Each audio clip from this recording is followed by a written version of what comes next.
De volta com o programa Ponto de Vista, a entrevistada de hoje é a doutora Cristina Garrido. Ela é presidente do Banco de Olhos do Amazonas. Nós estamos falando sobre transplante de córnea e estamos falando também sobre a doação. No bloco passado, doutora, nós falamos sobre essa situação de que não há a possibilidade de identificação de quem foi o doador e de quem recebeu aquela córnea. Por que há esse grande problema? Por que há esse impedimento? Rodrigo, para a segurança tanto de quem doa, tá, quanto de quem recebe esse tecido. Em lugares, que nem São Paulo, em cidades onde já existem banco de olhos há mais tempo do que o nosso, então, portanto, já tem mais experiência, né, e já tiveram mais problemas com isso, já aconteceu, por exemplo, que nem eu te falei ainda há pouco, minha filha faleceu, eu doei a córnea para o teu filhinho, tá? Tudo bem. Na época eu estava bem de vida, estava ganhando bem, estava empregada, depois de alguns anos eu perdi o emprego, fiquei mal, tá? E aí resolvo te procurar e falar, Rodrigo, lembra de mim?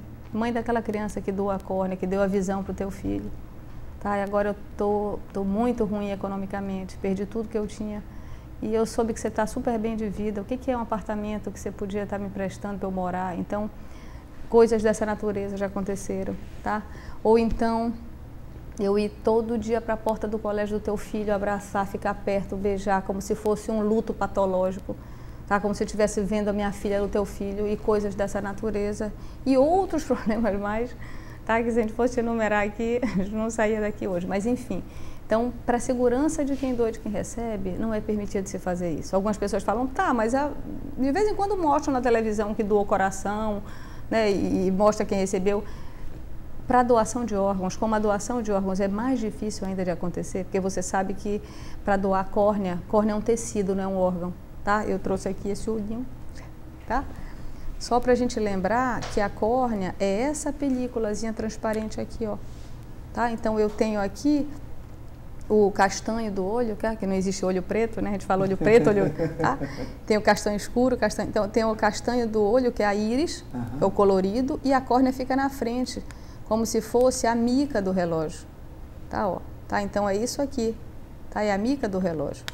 Então, se você não pode doar, você não pode aproveitar o olho inteiro, tá? O paciente até pode doar, tem família que fala, vai aproveitar tudo?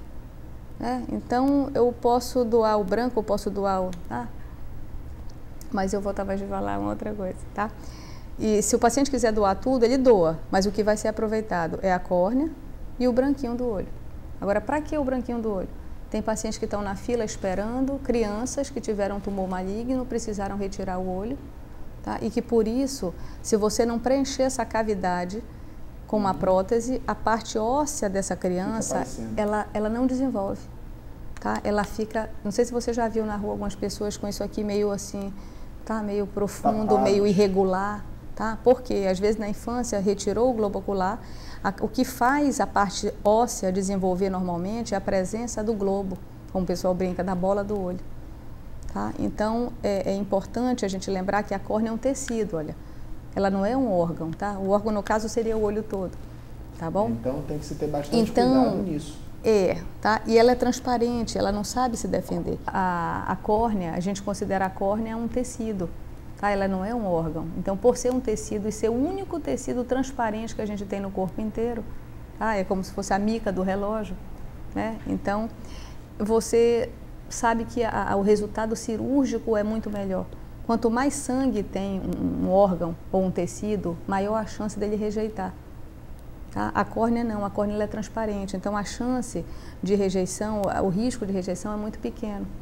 Tá? O transplante, a doação da córnea, ela é muito mais rápida. Tá? O número de doações de córnea comparado com doação de órgãos, de coração, de rim e tudo, é muito maior, por ser um procedimento mais simples, digamos assim. Eu posso tirar uma córnea até 6 horas depois do óbito.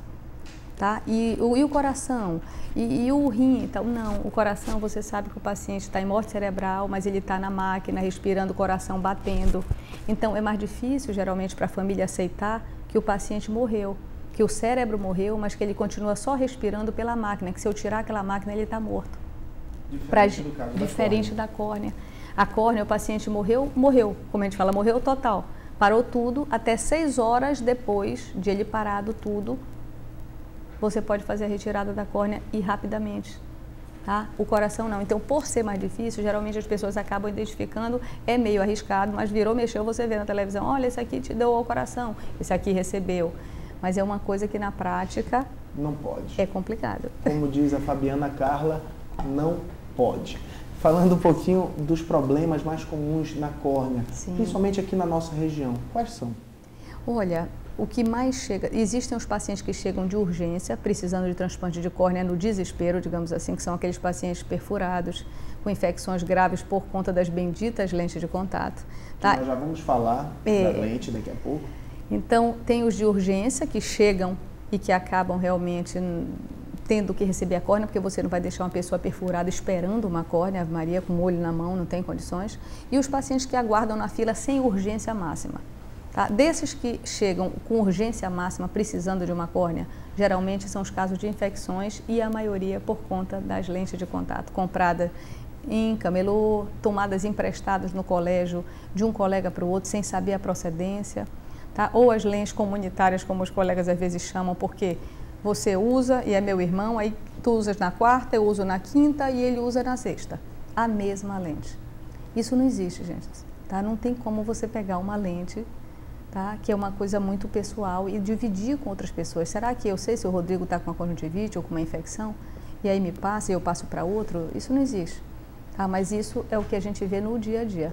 Raro é o dia que não tem uma infecção grave por lente de contato ou até por falta de usar proteção no trabalho, ou às vezes até em casa. Tá mexendo, o marceneiro está mexendo às vezes em algum móvel e vem fagulha, vem corpo estranho, tá? E acaba contaminando e fazendo feridas mesmo que acabam por perfurar. Só fazer um pequeno intervalo, já volto a falar sobre a lente de contato, volto já com o programa Ponto de Vista.